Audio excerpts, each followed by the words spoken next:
어떤 농부에게 아들 셋이 있었는데 이 아들들이 일은 하지 않고 놀기만 합니다.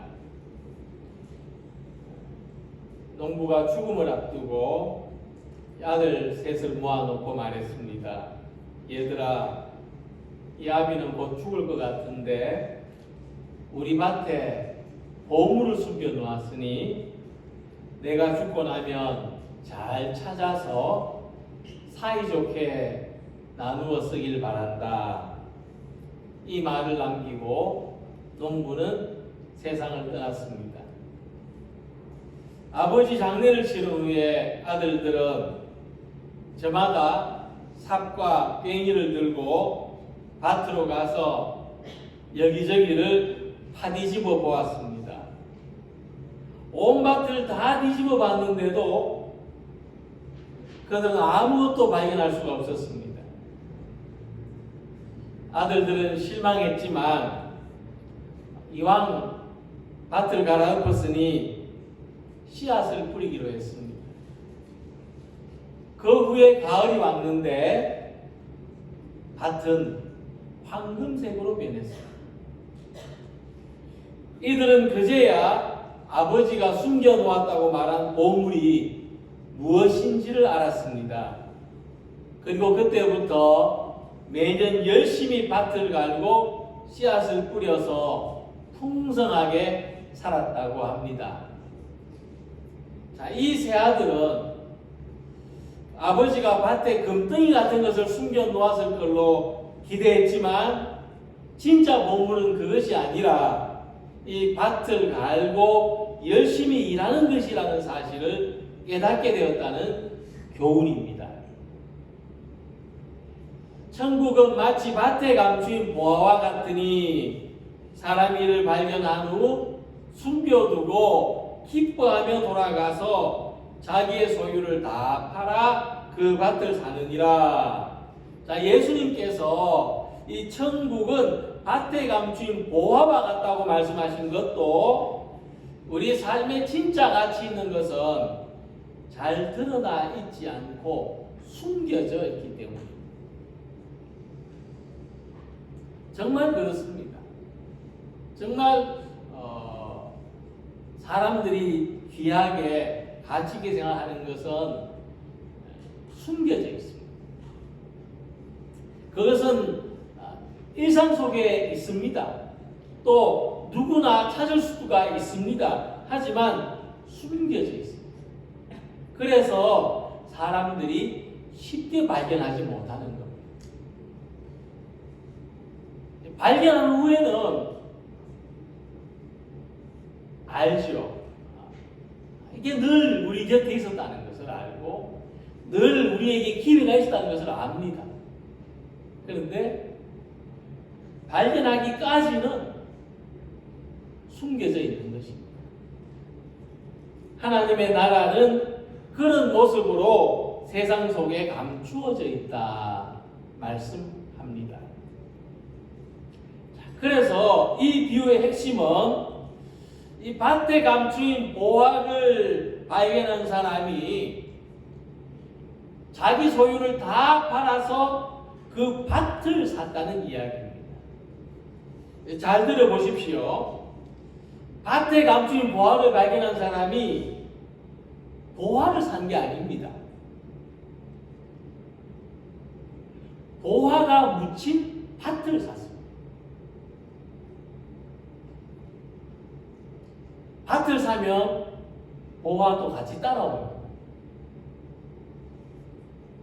그래서 자크 엘룰이라는 사람은 천국을 찾은 사람은 이 세상 속에서 천국을 사는 것이 아니라 천국이 숨겨진 세상을 샀다 하고 말했습니다.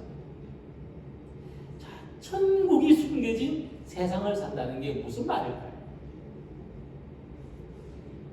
무슨 말이냐 하면 우리는 천국을 얻으려고 이 세상을 벗어나는 게 아니라 이 세상 속에 살면서 이 세상 속에 열심히 성실하게 착하고 충성되게 살면서 천국을 얻으려고 해야 된다 하는 이야기입니다.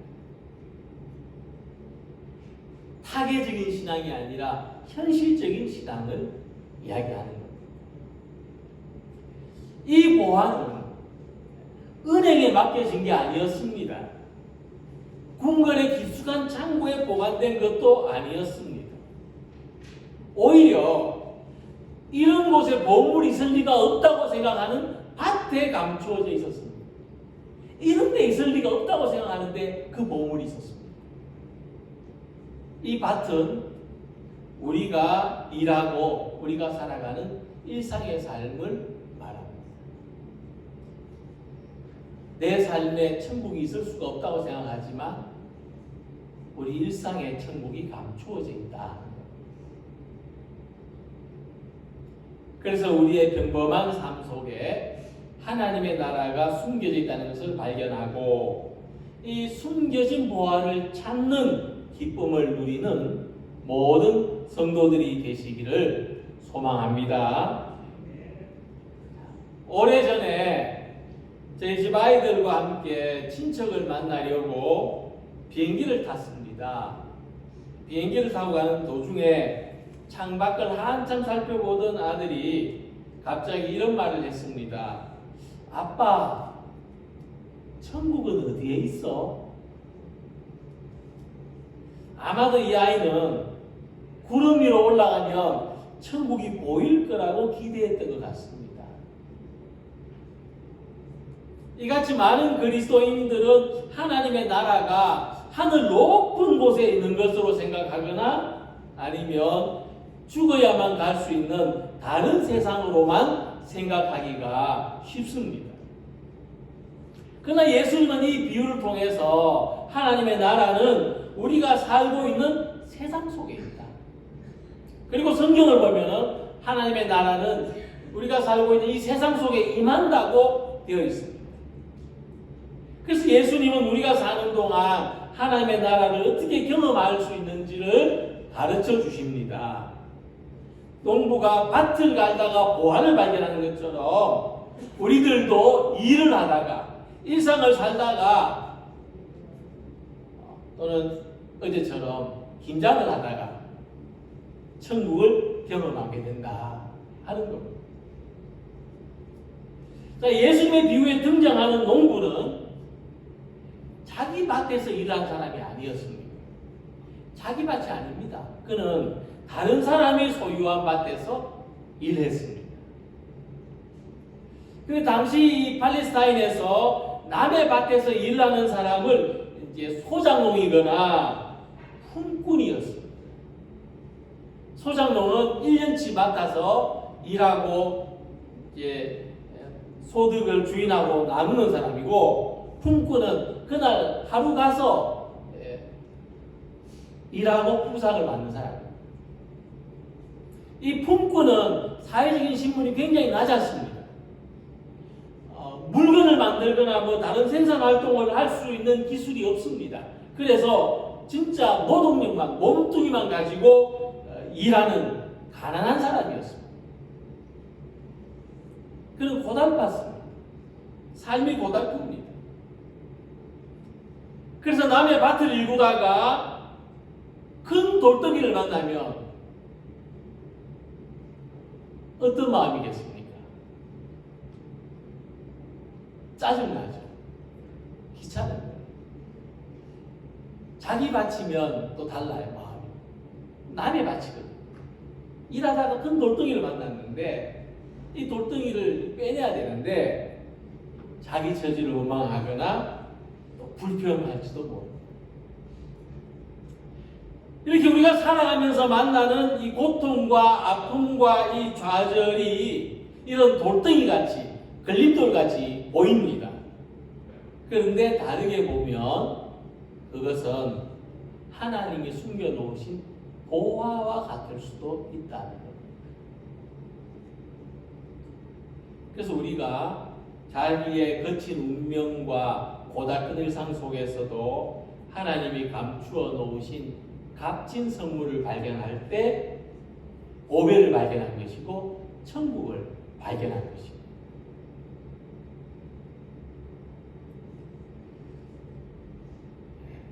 우리의 고달픈 현실 속에 천국이 숨겨져 있다는 말씀입니다.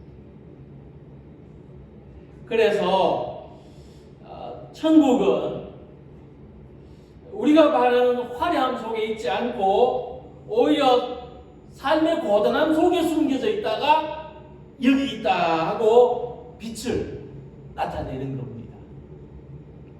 사실 세상을 살 때 우리가 원하는 대로 되는 것보다 뜻대로 되지 않는 일이 훨씬 많습니다.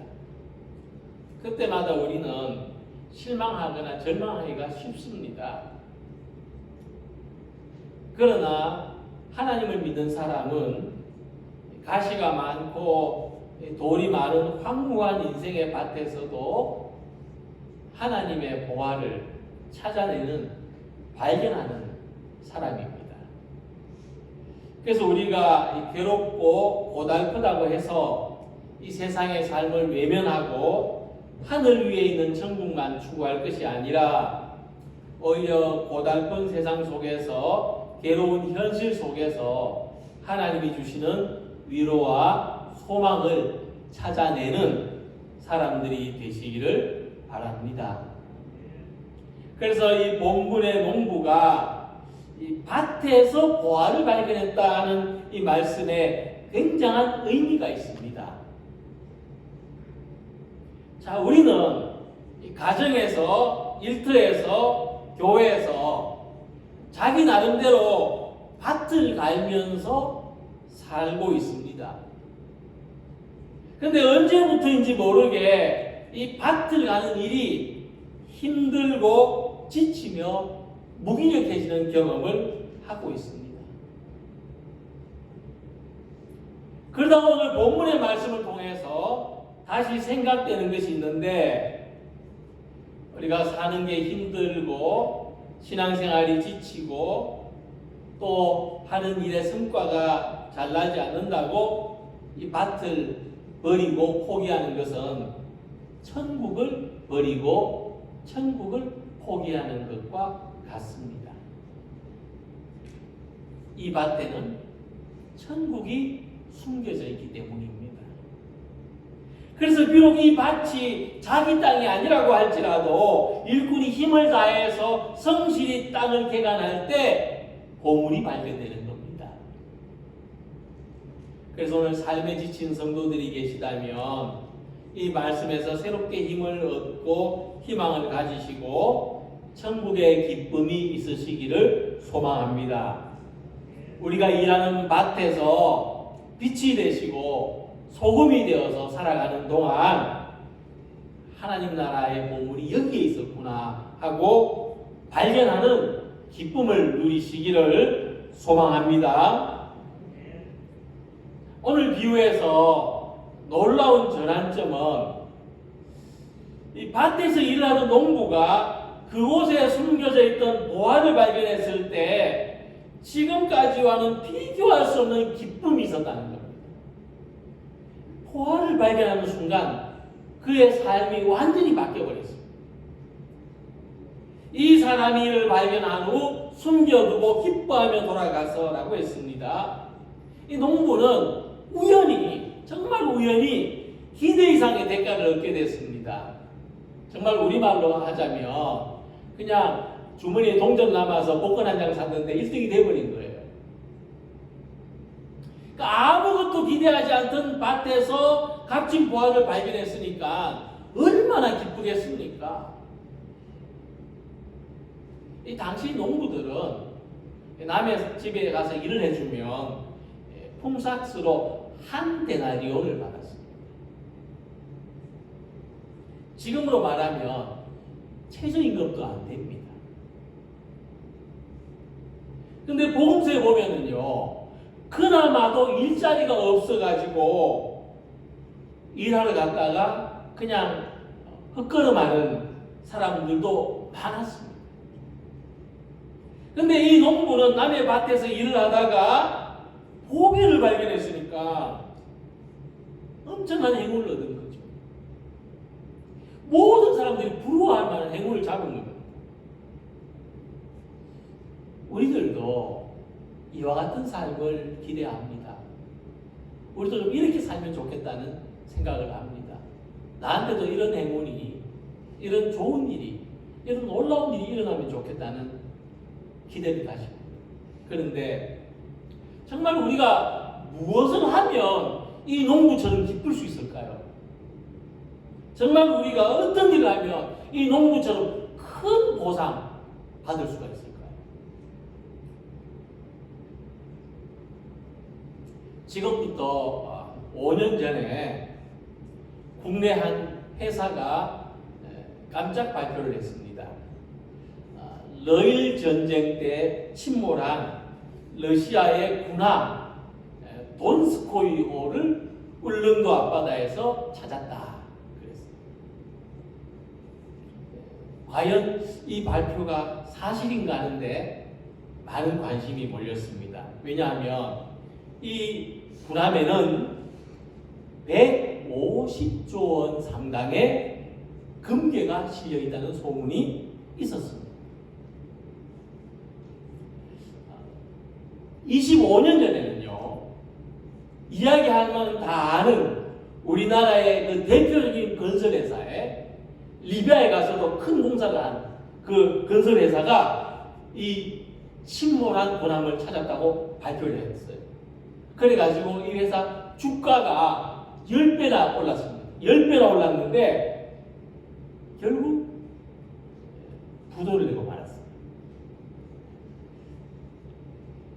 그래서 이 회사가 이 군함을 찾았다 그러니까 사람들이 진짜냐 가짜냐 뭐 이런 이제 의심이 생기고, 또 진짜라 하면은 정말 그 군함을 인양할 수 있을까 하는 의문이 생겼습니다. 이 군함을 발견했다 하더라도 인양을 하려면 보증금을 내야 되는데 150조 원 상당의 금기가 있다고 하는데 이 150조 원의 10%를 보증금으로 내야 돼요. 그러면 15조를 내야 돼요. 15조. 그러니까 과연 할 수 있느냐? 이 엄청난 보증금을 마련하는 것도 쉽지 않다. 자, 이렇게 이제 그 난파선이나 뭐 산에 가가지고 숨겨진 보물을 찾는 사람들을 트레저 헌터라고 합니다. 좀 안 좋은 말로 이야기하면은 도굴꾼 이런 말도 가능해요. 좀 고상한 이야기에서 트레저 헌터, 보물 사냥꾼이라고 합니다. 근데 또 뭐 어떤 새로운 시장을 개척하는 그런 사람들도 이 보물 사냥꾼이라는 별명으로 불러주기도 합니다. 어느 나라에 가가지고 희귀 자원을 발견했다 이런 사람도 이제 트레저 헌터라고 이야기해 주는데, 뭐 그렇다 하더라도 뭐 아무리 뛰어난 신만이라 하더라도 산에 갈 때마다 뭐 100년 된 산삼을 발견할 수 있습니까? 근데 사람들은 평생에 한번 있을까 말까한 행운을 추구합니다. 내 인생에 그런 쨍하고 했던 날이 있었으면 합니다. 우리가 말하는 대박을 꿈꾸며 살아가는 사람들이 많습니다. 놀라운 것은 요즘 청소년들도 그런답니다. 근데 우리가 살아가면서 발견할 수 있는 진정한 보물은 뭐냐면 일상 속에 숨겨져 있는 기쁨이라.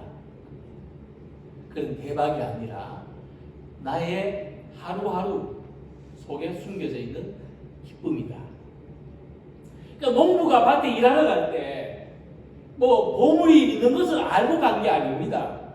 그냥 그날도 주어진 일을 성실하게 열심히 하다 보니까 거기에서 숨겨진 보물을 찾은 겁니다.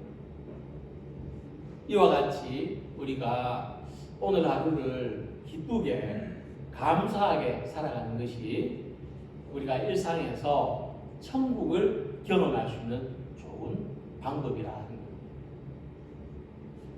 그래서 우리 삶에 하나님이 숨겨놓으신 축복이 있는데, 그것은 뭐냐면 우리가 믿음으로 살아가면서 내적인 기쁨을 얻는 겁니다. 내적인 기쁨, 내 속에서 얻어지는 기쁨을 말하죠. 환경과 상황과 무관하게 내 속에서 세상이 줄 수 없는 그런 기쁨이 생겨나는 것이 숨겨진 축복입니다. 이런 사람은 일상에서, 어떤 일상에서도 천국에서의 삶을 살아갈 수가 있습니다. 자, 이 보화를 발견한 사람을 보시면 자기 소유 전체를 팔기 위해서 집으로 뛰어들다 그랬습니다. 자기 재산을 왜 팝니까? 땅하고 바꾸려고. 보화가 숨겨진 땅하고 바꾸려고. 그러니까 이 사람은 자기 인생 전부가 완전히 뒤집어지는 것을 발견했고, 완전히 그 다음부터는 새로운 삶을 살게 됐죠. 이 사람이 자기 전 재산을 팔아가지고 그 밭을 산다고 했을 때 모르는 사람은 미쳤다고 할지도 모릅니다. 그 뭐 밭에 그 밭이 뭐가 이렇게 좋다고, 좋은 밭이라고, 나중에 개발될 것도 아닌데, 버려진 땅 같은데, 농작물도 형편없는데 그렇게 값지게 사냐고 생각할지도 모릅니다. 하지만 그는 세상 누구보다 행복했어요. 왜냐하면 그 속에 무엇이 숨겨져 있는 건지를 알기 때문이죠. 이와 같이 예수님 믿는 사람들은 내적인 기쁨을 찾습니다. 우리가 신앙생활하면서 이 내적인 기쁨을 모르면 신앙생활이 너무나 고달픕니다. 무의미합니다. 그래서 우리가 믿음 안에서 하나님이 우리를 사랑하시는 은혜의 기쁨, 우리 삶의 선한 목적과 선한 결과를 향해서 나아가고 있다는 사랑의 기쁨, 하나님이 우리를 얼마나 지키고 보호하신다는 이 구원의 기쁨을 발견하는 우리 모두가 되시기를 바랍니다. 이 신앙생활에서 내적인 기쁨을 많이 누리시기 바랍니다. 그래서 이 보화를 발견한 농부와 같이 오늘의 삶을 기쁘고 감사하게 살아가는 우리 성도들이 되시기를 소망합니다.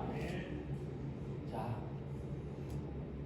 이 농부가 밭에서 보화를 발견했는데, 이 보화는 자기가 가진 모든 것보다 더 값진 것입니다. 정확하게 어느 정도의 값이 나는지 모르지만은 분명히 한눈에 봐도 이거는 내 재산보다 몇 배나 더, 내가 가진 모든 것보다 몇 배 또는 몇십 배, 몇백 배 더 값지다는 것을 알았습니다. 만약 우리들도 뭔가를 샀는데 이게 앞으로 내가 산 것보다 몇십 배, 몇백 배 더 가치 있게 된다면 사지 않겠습니까? 빚내가 사겠죠? 다 팔아서 사겠죠? 그래서 이 사람은 조금의 망설임도 없이 자기 소유 전부를 팔아서 이 밭을 샀다고 했습니다.